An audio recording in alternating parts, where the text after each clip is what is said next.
Don't be scared. I'm here." The man's raspy voice cut through the damp air of the Walmart parking lot in Greenville, North Carolina. Rain had just stopped, but the concrete still shimmered with puddles, reflecting the harsh glow of streetlights. In his torn coat and frayed knit cap, he knelt before a trembling little girl whose face was streaked with tears and dirt. Her wide eyes looked at him, part fear, part hope. "What's your name?" he asked, voice wavering as if afraid to frighten her more. "Iella," she whispered, hiccuping. I can't find my mom." The words tightened something deep inside him. A memory flashed, a girl with golden hair and red shoes, a face he hadn't seen in over a decade. "Don't worry, sweetheart, I'll take you home," he murmured, gripping her tiny hand like it was a promise he could never break. The last thing Jack Morley remembered from the life he once called normal was the warmth of the kitchen lights spilling across the dinner table, the smell of Maria's beef stew, the sound of Lily's giggle when he made the spoon fly like an airplane into her mouth. Those moments were like photographs burned into his mind, frozen flashes of a life that seemed impossible now, as he crouched under the cold steel awning of a Walmart loading dock 10 years later, fingers stiff from the damp night air. Back then, Greenville was smaller. He remembered when the streets still had that small-town hum, a place where everyone knew your name at the hardware store and a broken lawnmower was enough to start a half-hour conversation with your neighbor. Jack worked 6 days a week at Dana Machine and Gear, a workshop that specialized in welding, cutting, and building custom parts for local construction firms. He was good at it. Hands steady, back strong, mind sharp, he took pride in the hum of the machines, the smell of iron dust mixing with engine oil. When Lily was born, he swore he'd give her a life better than the one he'd grown up with. His own father had worked the rail yards until his lungs gave out. Jack remembered the coughing fits, the way the old man's hands trembled when he tried to hold a hammer. He had promised Maria he'd never let them live paycheck to paycheck, that he'd never let their little girl see her parents worry about bills like he had. For a while, he kept that promise. The day everything changed. It was late October, one of those windy afternoons where the air smells like burning leaves. Jack was on a double shift, the kind of day where your legs ache and your eyes feel gritty by the time the clock even gets close to quitting time. He had been welding a series of heavy steel braces, big industrial beams that needed perfect clean seams. The hydraulic press was acting up that week. Everyone knew it. Management kept saying they'd bring in a technician to look at it, but the orders were behind schedule, and no one could afford downtime. Jack remembered glancing at the blinking yellow light on the control panel, muttering to himself, "Hold together, old girl," before pulling the lever. There was a shriek of metal, a sound like something snapping. He didn't even have time to pull his hand back. The pain was white-hot electric. His co-workers' shouts blurred into background noise as the press caught 2 of his fingers, crushing them flat before the emergency stop could engage. Blood, panic, someone calling for 911. Jack barely remembered any of it, except Maria's face when she saw him in the hospital later. Her lips pressed into a thin line, her eyes already calculating the cost of everything, the surgery, the therapy, the lost wages. The doctors saved most of his hand, but it was never the same. Nerve damage left him with a constant tingling, like ants crawling under the skin. He couldn't grip a wrench the way he used to. Every movement was slower, clumsier. The slow decline Dana Machine and Gear gave him 3 months of light duty before they quietly let him go. "Nothing personal," his boss said, shaking his hand like that made it easier. "We just can't have someone on the floor who's not at full capacity." Jack tried to find other work, construction sites, auto repair shops. He even applied for janitorial jobs at night schools. Every interview ended the same way, with the interviewer's eyes flicking to his stiff hand and a polite, "We'll call you." The bills piled up, their savings drained. Maria grew quieter each day, her smile fading like old paint. She started working extra shifts at the diner, coming home past midnight, smelling of coffee and fried food. They argued more about money, about Lily's future, about everything and nothing. One night, Jack came home from a failed interview to find Maria sitting at the table with an unopened eviction notice. She didn't cry. She just looked at him and said, We can't keep living like this, Jack.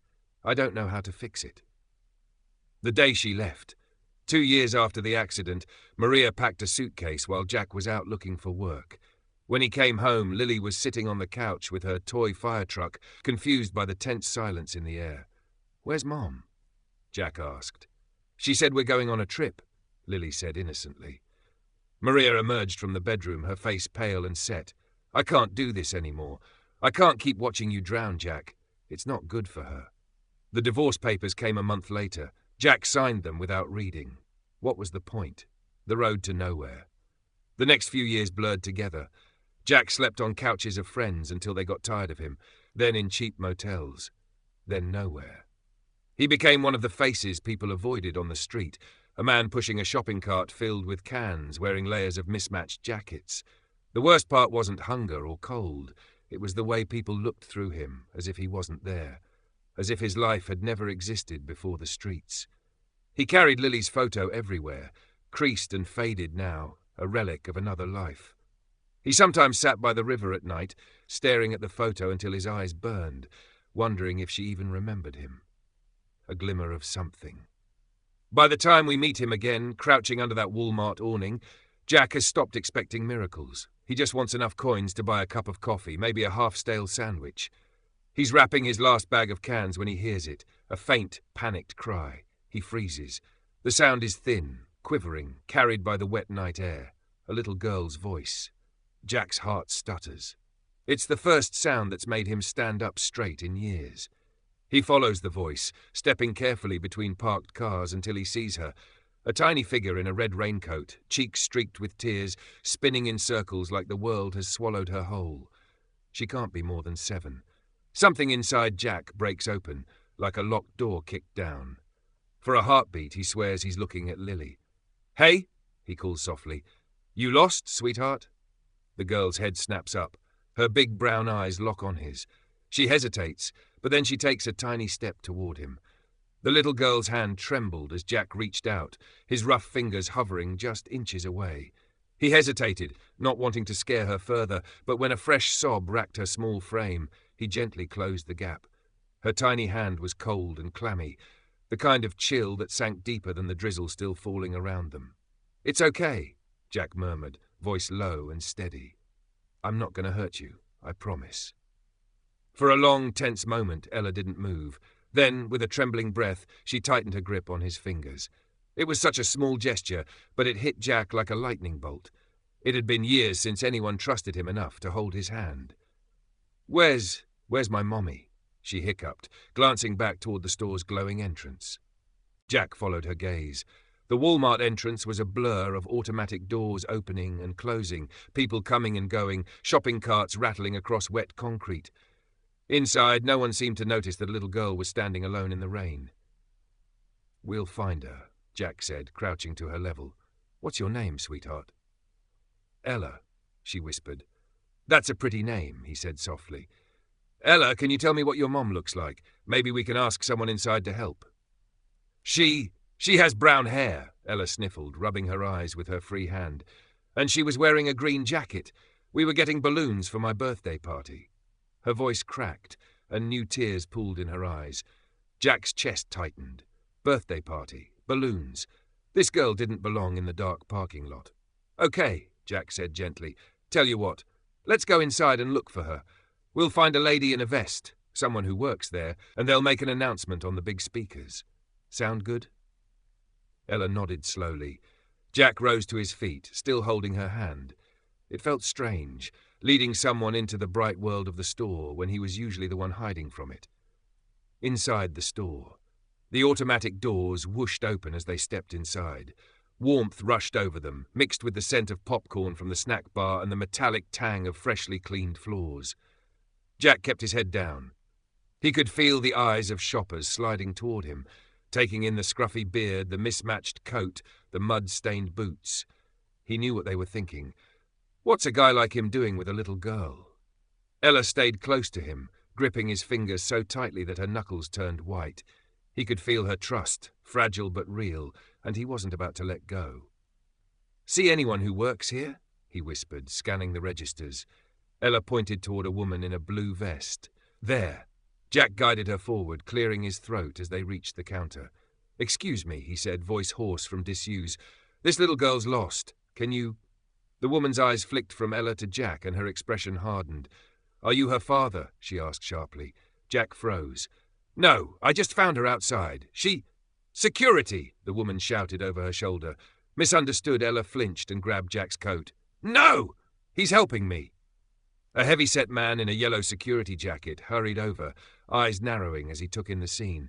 "Sir, I'm going to need you to step away from the child." Jack raised his hands, palms open. "I'm just trying to help. She was alone in the parking lot." "Step away. Now," the guard repeated, his tone like steel. Ella's grip tightened on Jack's coat. "Don't take him. He's nice. He's helping me find Mummy." For a moment the scene froze, Jack standing there, feeling every eye in the checkout line burning into his back, the security guard blocking his path, Ella clinging to him like he was her last lifeline. Something inside Jack snapped. He'd spent years being invisible, treated like he didn't belong anywhere. But right now, this little girl needed him. "Look," he said, voice firm but shaking. "She's scared. She doesn't know where her mom is. Can we please just find someone who can help her instead of treating me like a criminal?" A temporary truce. The security guard hesitated. Maybe it was Ella's tear-streaked face, maybe it was the raw desperation in Jack's tone, but after a long pause, the guard lowered his voice. "Fine. Wait here, I'll get a manager." Jack knelt again, brushing a damp strand of hair from Ella's cheek. "It's okay, kiddo. We'll find her." "Promise?" she whispered. He nodded. "Promise." The announcement. A few minutes later, a woman with a clipboard arrived, asking Ella for her mother's name and what she looked like. A store-wide announcement crackled over the loudspeaker. "Attention customers. We are looking for Diane Williams. Your daughter is at the front of the store. Please come to customer service." Jack exhaled. Relief washed over him, but it was tangled with something else. An ache in his chest, the kind that came from memories. He could almost see Lily, younger than Ella, waiting for him after school, holding her own small hand out for him to take. A glimpse of the past. "Do you have kids?" Ella asked suddenly, looking up at him. The question caught him off guard. I did," he said quietly. "Her name's Lily." "Where is she?" Jack swallowed. "Far away." He forced a smile. "But if she were lost, I'd hope someone would help her too." The reunion. A voice shouted from the entrance. "Ella!" A woman in a green jacket ran forward, face pale with panic. Ella squealed, letting go of Jack's hand to sprint into her mother's arms. Jack stayed back, watching the reunion with a bittersweet smile. Diane Williams hugged her daughter so tightly it looked like she'd never let go again. Tears streaked her face as she murmured, "I was so scared. I thought I lost you." For a moment, Jack felt invisible again, an outsider watching someone else's happy ending. He turned, ready to slip out the door. Jack stopped mid-step. The automatic doors hissed behind him, letting in a gust of damp night air. For a moment he debated pretending he hadn't heard her, just walking out into the dark where he belonged. But something in Diane's tone, soft yet commanding, held him in place. He turned slowly, rainwater dripping from the edge of his coat. "Ma'am?" Diane tightened her hold on Ella, who was still sniffling against her chest. The security guard loomed nearby, arms crossed, still looking suspicious. You found her?" she asked. Jack nodded. "She was outside, near the parking lot, all alone." Diane's gaze softened, but the wariness didn't disappear. You stayed with her?" "I didn't want her to be scared." Jack's voice cracked slightly, though he tried to keep it steady. "She reminded me of my own little girl." Ella, hearing this, looked up from her mother's shoulder. "Mommy, he helped me. He held my hand and said he'd find you. Don't be mad at him." The guard's posture shifted, just a fraction. It was the kind of softening that happens when a child's honesty cuts through adult suspicion. The manager's question. A store manager had appeared by now, clipboard in hand. "Sir, can I get your name?" she asked. Jack hesitated. He hadn't said his full name in years, not since the eviction papers, not since the divorce court hearing where Maria wouldn't even look him in the eye. "Jack," he said finally. "Jack Morley." Diane repeated it, as though committing it to memory. "Jack Morley." "Thank you," she said after a pause. It was simple, but the weight of her gratitude was unmistakable. "I don't know what would have happened if you hadn't been there." Jack felt something stir, a mix of pride and discomfort. He wasn't used to thanks. He wasn't used to anyone looking at him like he mattered. A brief conversation. "I should go," he murmured, starting to turn. "Wait," Diane said quickly. She dug into her purse, fumbling with her wallet. "Please, let me at least give you something." Jack shook his head, raising a hand. "No, ma'am, I didn't do it for that." Ella tugged at her mother's sleeve. "Can we give him something warm? He's wet and cold." The child's innocence made Diane pause. She looked at Jack again, this time noticing his threadbare coat, the holes in his boots, the way his hands trembled slightly. Whether from cold or something else, she couldn't tell. Police arrival. Just as Diane was about to speak again, the sliding doors opened, and 2 police officers strode in, rain-soaked and tense. "We got a report of a missing child," one of them said, scanning the store. "She's right here," Diane said, hugging Ella closer. "She's safe now." The officer's eyes fell on Jack. "And you are?" "I found her," Jack said quietly. The other officer's expression hardened. "We're going to need to ask you a few questions outside, sir." Jack stiffened. "I didn't do anything wrong." Ella, sensing the shift, spoke up again. "He helped me. Don't be mean to him." The mayor's name, as Diane tried to calm Ella, the first officer muttered into his radio. Jack caught the words, "Mayor Williams' daughter," and blinked. "Mayor?" He looked at Diane with new awareness. "You're the mayor's wife?" She gave a small, weary nod. "John Williams is my husband, Ella's father." Jack felt like the room tilted for a moment. The little girl he'd helped wasn't just anybody's daughter. She belonged to the most powerful man in the city. No wonder the officers looked at him like a suspect. Outside the store, Jack found himself standing under the awning with the 2 officers, the rain falling harder now. "Where exactly did you find her?" one asked, jotting notes. "By the parking lot entrance," Jack said. "She was crying, calling for her mom. I didn't want her to get hurt." "You live around here?" Jack hesitated. "Not exactly." "Do you have an address?" Jack's silence said it all. The officer sighed. "You're homeless?" Jack nodded once. He hated saying the word out loud. Diane steps in. Before the officers could continue, Diane appeared with Ella at her side.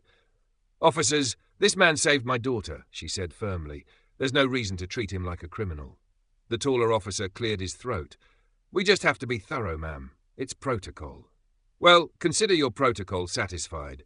I'll vouch for him," Diane said, her voice sharp enough to make both men pause. Jack looked at her in surprise. Few people ever spoke up for him. Ella's parting words. As the officers backed down, Ella stepped toward Jack. She held out a small, crumpled paper napkin, something she'd grabbed from the store's snack bar. "For you," she said, "so you don't get too wet." Jack stared at the napkin, then at her earnest face.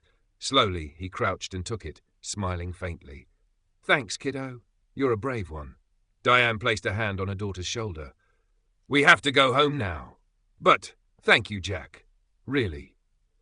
Jack gave a small nod and stepped back into the rain.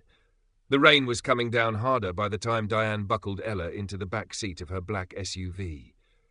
Jack watched from the edge of the parking lot, his figure hunched against the storm, as if he was already fading into the background like a shadow no one would remember. But Diane couldn't forget his face. Not the weathered lines etched from years of hardship, not the raw honesty in his eyes when he had knelt to comfort Ella. She had seen enough of the world to recognize when someone's actions came from a place of selflessness rather than gain. As she started the car, her phone buzzed. She didn't even have to look at the screen to know who it was. "John," she answered, her voice trembling. "Diane, where are you?" "Do you have her?" The mayor's voice was sharp with panic, but beneath it there was fear. "She's safe," Diane said quickly, glancing in the rearview mirror at Ella, who was half asleep, clutching her raincoat like a blanket. "We found her. She's fine. A man helped her, brought her to the store." "A man?" There was a pause on the other end, and Diane could almost hear his mind racing. "Who? What do you mean, a man?" "A homeless man," Diane replied, lowering her voice. "But he didn't hurt her, John. He found her outside in the rain. He stayed with her until I came." "Where is he now?" Diane hesitated, watching Jack slowly shuffle toward the far end of the parking lot, his shoulders soaked and sagging. "He's walking away." In the mayor's office. 20 minutes later, John Williams paced the floor of his home office, tie loosened, his usual confident demeanor cracked wide open. Ella was curled up on the couch, wrapped in a towel, while Diane dried her hair with a soft hand. "She's fine," Diane kept repeating, trying to calm him. "She was scared, but she's fine." John stopped pacing. "You said this man was homeless?" "Yes," Diane replied, "but he didn't do anything wrong. He protected her. I don't want him painted like some villain. We owe him thanks, John." The mayor frowned, running a hand over his jaw. "You can't be too careful. What if he just wanted to get close to her? What if—" "John." Diane's tone turned sharp. "Don't do this. Ella trusts him. She told me he helped her, that he made her feel safe. If we twist this, we'll be no better than the people who look at him and see nothing but trouble." John sighed, but said nothing more. He looked at Ella, who had finally dozed off, and wondered what would have happened if this Jack Morley hadn't stepped in. Jack's walk through the rain. While the Williams family found comfort in their warm living room, Jack trudged through the rain-slick streets toward his usual spot under the overpass. His clothes clung to his skin, and every gust of wind sliced through him like a blade. But he didn't feel cold. Not really. Something warm had taken root in his chest, the feel of Ella's small hand in his, the sound of her trust when she said he was nice. He couldn't remember the last time someone had said that about him. When he reached the overpass, he crouched under his worn tarp, pulling out the plastic bag that held his most precious possession, a faded photograph of Lily. He stared at it for a long time, imagining what she would look like now. Would she even remember him? Would she see him the way Ella had? The media storm by morning, the story had broken. Mayor's daughter missing for hours, found by homeless man, read the headline on the Greenville Times website. The news spread fast, fueled by social media. Pictures of Mayor Williams holding Ella outside the Walmart appeared alongside blurry cell phone shots of Jack, hunched and wet, leading the little girl inside. Some praised him as a hero. Others questioned why a homeless man had been near the child in the first place. By noon, the mayor's office phone lines were flooded with reporters. A divided reaction. Diane sat at the kitchen table, scrolling through the comments section of one article. Open quote, "That guy's probably just trying to get attention. Homeless people shouldn't be anywhere near kids. Doesn't matter what he looks like. He saved that girl." She sighed. "They don't know him. They don't even want to try." John looked up from his laptop. "We have to say something. People are already spinning the story. If we don't handle it, someone else will." "What do you mean?" Diane asked. "A public statement," John replied. "I'm holding a press conference tomorrow morning. I'll thank him, of course, but I'll also make it clear that we're reviewing security in public spaces." Diane frowned. "Just don't forget the man who did the right thing, John. He's more than a headline." Jack's perspective. That afternoon, Jack sat outside a soup kitchen, holding a copy of the paper he'd found in a trash bin. His own face stared back at him, a grainy photo snapped by someone's phone. He looked like a stranger to himself. "Hey, you're the guy from the news," another man said, sliding onto the bench beside him. "The hero homeless dude." Jack grimaced. "I'm no hero." "Well, you're famous now," the man chuckled. "People might even start giving you better leftovers." Jack crumpled the paper. Fame wasn't what he wanted. He just wanted to feel like he'd done something that mattered, something his daughter might one day be proud of. The next morning, Greenville City Hall buzzed with a level of activity it hadn't seen in months. Camera crews set up tripods along the sidewalk, reporters tested microphones, and the main lobby was already packed with city staff, journalists and curious residents eager to catch a glimpse of Mayor John Williams. Inside his office, the mayor was adjusting his tie in front of a mirror, but his reflection didn't look like the confident man who had won 2 consecutive elections. His eyes were heavy with fatigue, the sleepless night weighing on him. "You're doing the right thing," Diane said softly from behind him. She had insisted on accompanying him, both as his wife and as Ella's mother. "People need to hear the truth. They need to hear about Jack." John nodded, but his jaw tightened. "I just hope the media doesn't twist it. They're already sniffing around, asking why Ella was alone for even a minute. And they want details on him, his past, his life, if they find anything that doesn't look good. Then we tell them the truth," Diane interrupted, her tone firm. "He helped our daughter. He's not perfect, but neither are we. Don't let them turn him into a villain." The statement. At exactly 10 a.m., John stepped up to the podium in front of City Hall, the flash of cameras hitting him like lightning. He cleared his throat and began. Good morning, Greenville. As many of you know, yesterday was a frightening day for my family. My daughter, Ella, became separated from her mother during a shopping trip. For several hours we feared the worst. But thanks to the kindness and quick thinking of a man named Jack Morley, Ella was found and brought to safety. A murmur ran through the crowd as John continued. Jack Morley is a homeless resident of our city. He has struggled, like so many others who have fallen through the cracks of our system. But in that moment, he did something heroic. He showed compassion, courage, and humanity, qualities that we should all strive to live by. My family and I are forever grateful to him. He paused, glancing at Diane and Ella in the front row. Ella was fidgeting, but when she noticed the cameras pointing her way, she smiled shyly and waved. John finished. We will be working on initiatives to better support those who live without shelter in Greenville. Jack's actions reminded us that no life is too small, no struggle too invisible to be recognized. The reporters erupted with questions, but one voice cut through the noise. Where is Jack Morley now? Will he be present here today? Jack in the shadows. Jack wasn't at the press conference. He had been approached by a reporter earlier that morning, an eager young woman with a microphone and a cameraman in tow. Are you Jack Morley? She had asked as he sat on the curb outside the soup kitchen, sipping thin coffee. He froze. Who's asking? I'm with Channel 5 News. People want to hear your story, how you found the mayor's daughter, what your life is like. Would you talk to us? Jack shook his head. I'm not a story. He stood and walked away, the sound of her calling after him echoing in his ears. But by the time the press conference started, his name was all over town. The paper ran his photo on the front page, cropped from the blurry cell phone video taken at Walmart. Some called him a hero. Others predictably questioned his intentions. Digging into the past, close quote. By noon, reporters were chasing leads on Jack's history. They found old court records of his divorce. They found the accident report from Dana Machine and Gear, the workers' compensation claim that had left him bankrupt. A few unscrupulous blogs even framed his homelessness as suspicious behavior, painting him as unstable. Diane saw the first of these articles on her phone and felt her stomach drop. This isn't fair, she muttered. They're turning this into something ugly. John, reading over her shoulder, grimaced. It's what they do. They need a headline, and they don't care who they hurt. Ella, sitting cross-legged on the floor with her toy bear, looked up.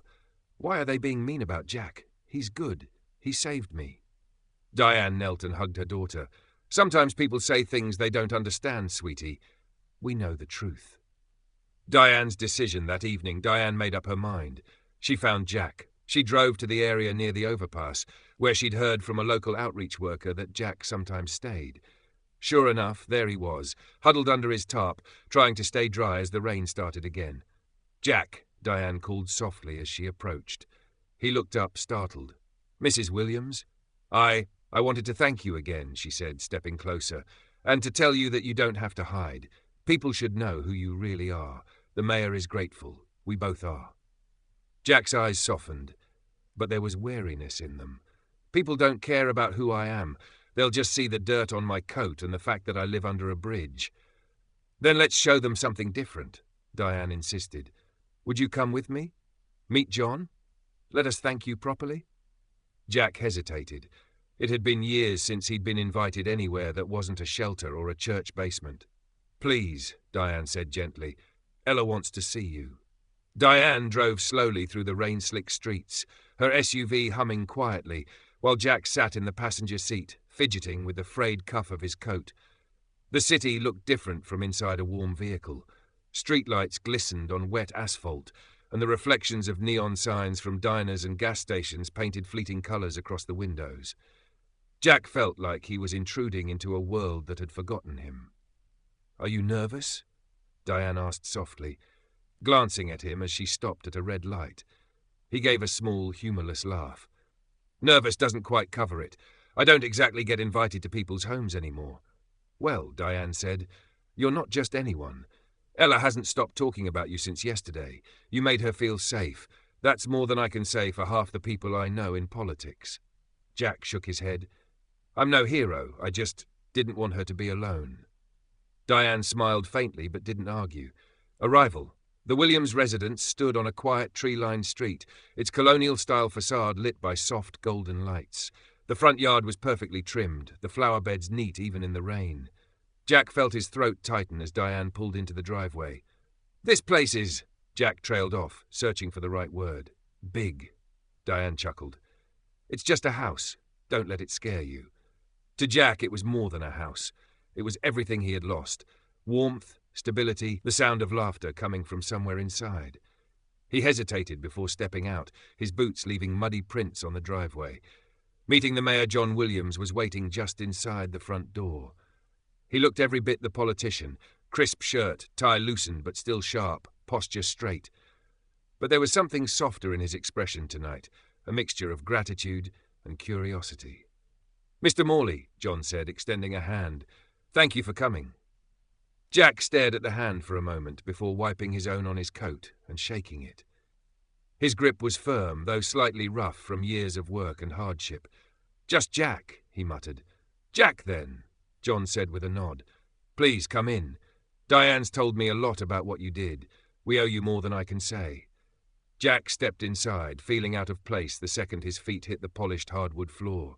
The house smelled faintly of cinnamon and clean laundry, scents he hadn't associated with home in a very long time. Ella's hug. Jack! Ella came bounding down the hallway in socks, her hair still damp from a shower. She stopped just short of colliding with him, then threw her arms around his waist. You came, she exclaimed, looking up at him with the same wide-eyed trust as before. Jack froze, then awkwardly patted her back. Hey, kiddo, you doing okay now? She nodded. Mommy said you were coming over. I wanted to show you my room. Ella, Diane said gently, let Jack sit down first. A strange comfort. They led him into the living room, where a fire crackled softly in the fireplace. John gestured for Jack to sit on the leather sofa, but Jack chose the edge of an armchair instead, as though afraid to leave dirt behind. I'm not sure what to say, John began, leaning forward. Yesterday could have been a tragedy, but because of you it wasn't. Jack shook his head. I just did what anyone would have done. Not everyone would have stopped, Diane said firmly. You did. There was a silence, filled only by the sound of the fire popping. The offer, Jack, John said, clearing his throat. I don't want to embarrass you, but I'd like to help. I can't imagine what it's like out there, living the way you've had to. If there's anything we can do, food, clothes, even a place to stay for a while. Jack's shoulders tensed. I'm not here for charity. This isn't charity, Diane said gently. It's gratitude, and maybe a chance. Everyone deserves a chance. Jack looked down at his calloused hands. Part of him wanted to refuse outright, to retreat back under the overpass where no one could see him. But another part, the part that remembered holding Lily's hand when she was Ella's age, whispered that maybe it was okay to accept help, just this once. A memory unveiled, as Ella curled up on the rug with her toy bear, Jack found himself telling them about Lily.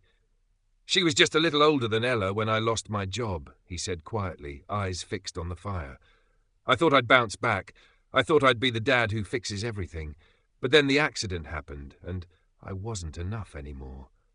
Diane's eyes softened, and John listened intently, his politician's mask slipping. What happened to her? John asked. She's with her mother. I haven't seen her in years. She probably doesn't even remember me, Jack said, his voice rough. But when I saw Ella out there, crying in the rain, I couldn't just walk away. It felt like I had one last chance to do something right. A quiet moment, Ella, sensing the heaviness in his voice, climbed into his lap without asking. I think you're a good person, she said simply.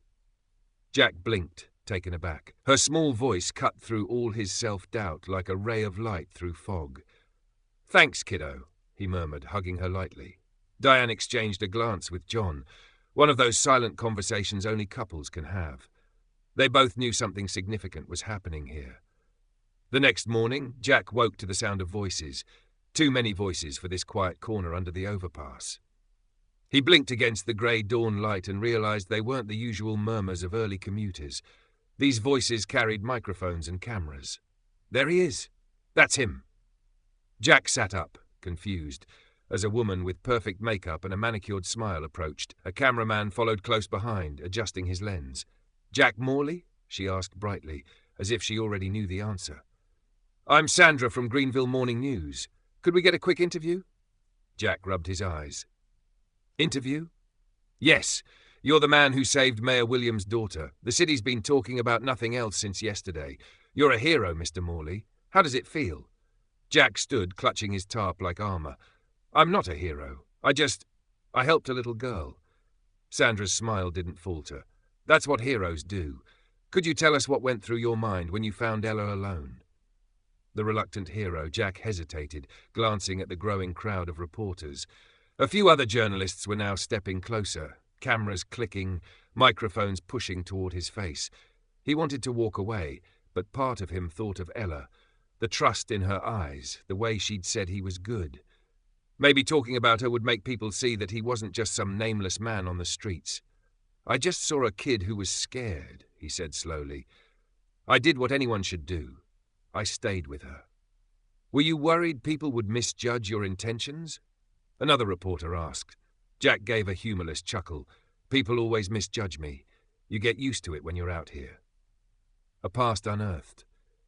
By noon, the story had spread further.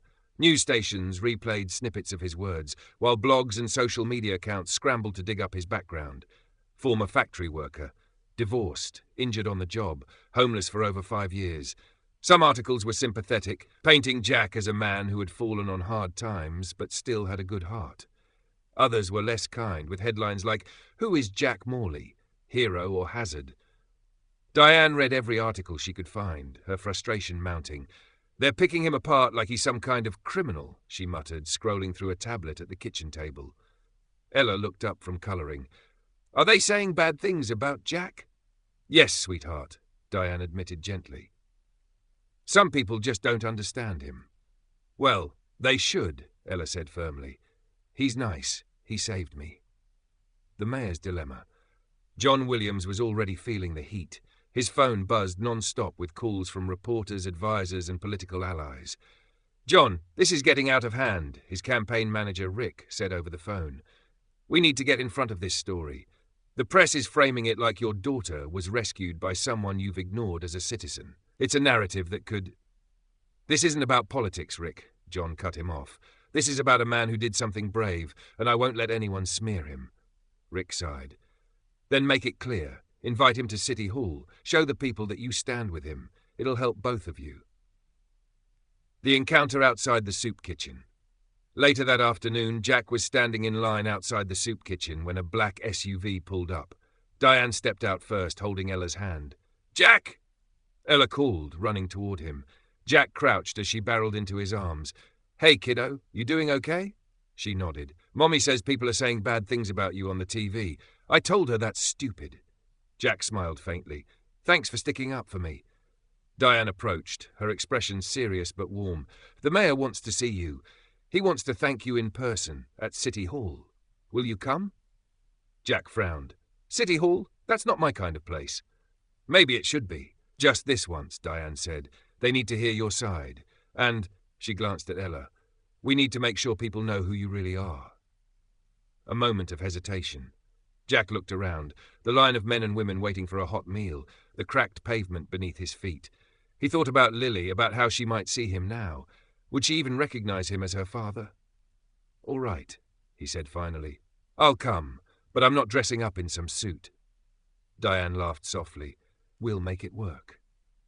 The storm builds. That evening, news outlets began announcing that the mayor would be hosting a special recognition ceremony the next day. Jack's name was in every headline. At the same time, a few tabloid blogs began stirring controversy, digging into his past arrests for vagrancy, small, meaningless charges that painted him unfairly. John sat in his office, reading one of the harsher headlines. "Mayor's hero, homeless or hopeless." "This is disgusting," John muttered. Diane, leaning against the doorway, said, "Then do something about it tomorrow. Show them who he really is." The steps of Greenville City Hall had never been this crowded. A sea of reporters, curious onlookers and city officials filled the plaza as camera flashes popped like firecrackers. Banners of the city's emblem hung proudly along the marble columns, fluttering slightly in the morning breeze. The air buzzed with anticipation. Jack stood just inside the lobby, wearing a clean shirt Diane had insisted he borrow from John. It was too crisp, too new, and he tugged at the collar like it might choke him. Beside him, Diane gave a reassuring smile, while Ella clung to his arm as though she could sense his unease. "You don't have to say much if you don't want to," Diane whispered. "Just stand with us. That will be enough." Jack nodded, but his stomach churned. He wasn't made for crowds or cameras. The last time he'd stood in front of people, it had been a courtroom, his life laid bare. Today felt strangely similar, except this time people called him a hero. Diane placed a hand gently over his. "Then let's make sure she hears the truth from you," she said softly. "Not from headlines, not from strangers, from her father." Jack looked up slowly, something fragile flickering in his eyes. Hope, maybe, or the memory of it.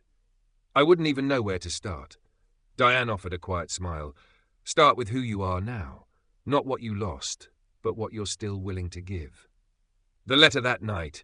Back in the quiet of his hotel room, Jack sat at the small desk with a pen and the hotel's notepad.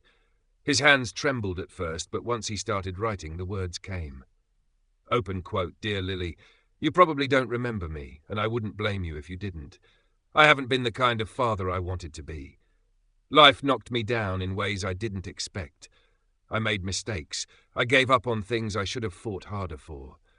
But the other day I found a little girl who was lost, scared, and crying in the rain. And I held her hand because I remembered how it felt to hold yours. That moment reminded me I still have something good left in me. I don't know if you'll ever want to see me again. I don't know if this letter will even reach you. But I wanted you to know I didn't forget. I never stopped being your dad, even if I forgot how to be proud of myself. I'm trying now. I hope someday I get the chance to tell you this in person. Love always, Dad." Close quote. He folded the letter carefully and tucked it into his coat pocket, unsure of where it would go, but knowing it had to exist. The interview that changed everything. The next morning, Diane brought Ella to the local news station. They had agreed to a short, pre-recorded segment. Ella would speak directly, not coached, not rehearsed.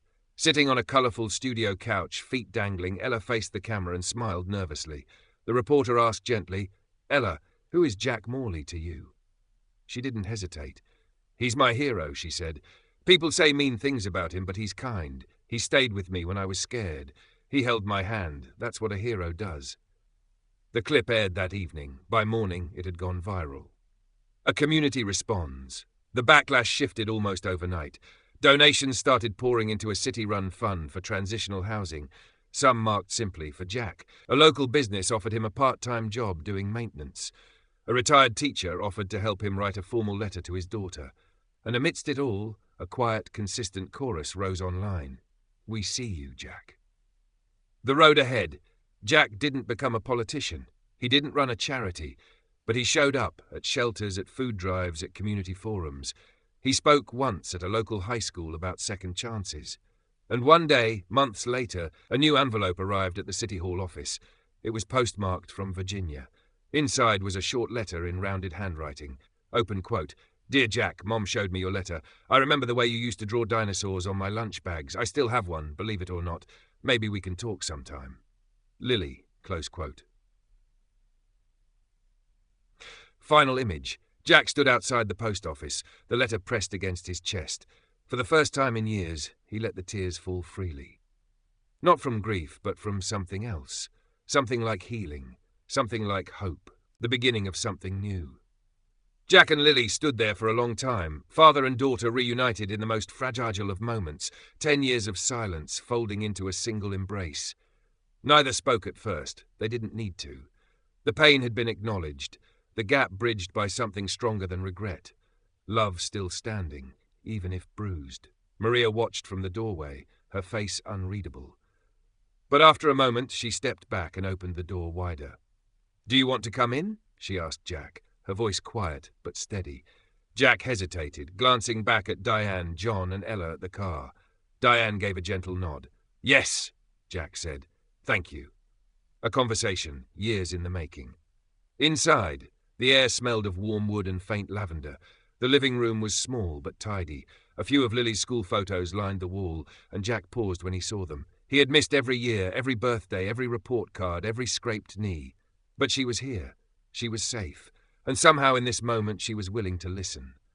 They sat around the kitchen table, a mug of coffee cooling in Jack's hands.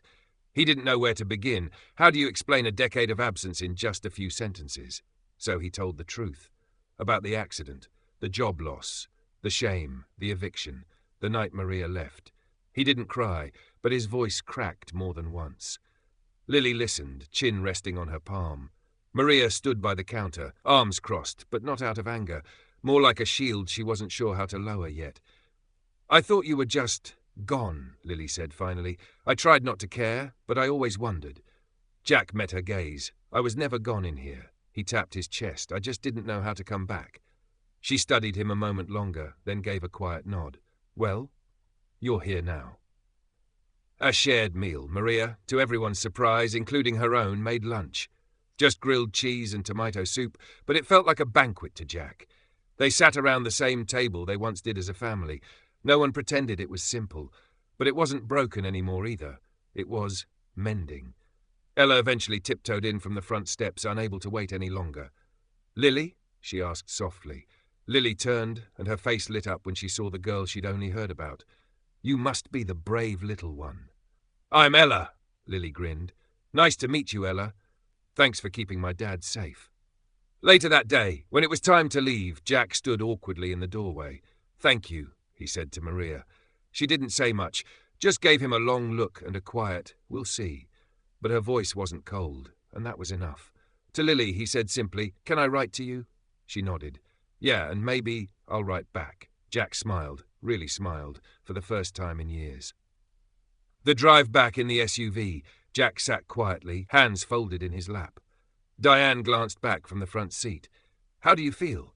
He looked out the window for a moment, like I just remembered who I am. Ella beamed beside him. "Told you." 1 month later. Greenville had moved on, as towns do. The headlines faded, the camera crews packed up, and the city returned to its rhythms. But Jack Morley's story didn't end on the steps of City Hall. He had a job now, fixing things at a community centre on the edge of town. Nothing glamorous. But the tools felt good in his hands again. He rented a small room above a diner. It wasn't much, but it was his.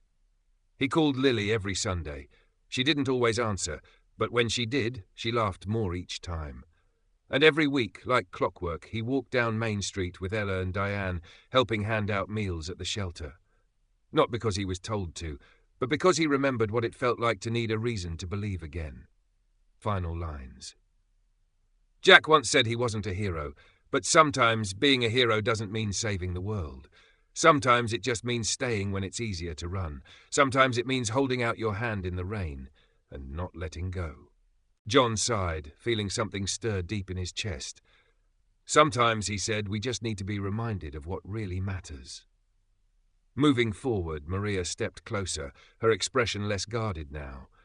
"Jack, if you're serious about getting back on your feet, I think Lily deserves to know you, but I need to know you won't disappear again." "I won't," Jack said firmly. "Not this time."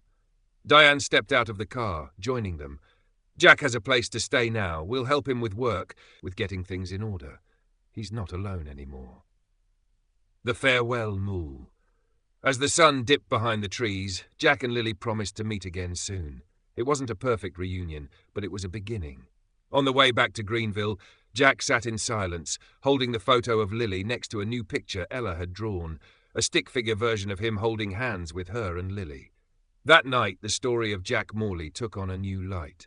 The headlines read, "From homelessness to heroism, the man who saved Ella Williams finds his way home." For Jack, the journey wasn't over, but for the first time in years, he believed he could walk it with his head held high.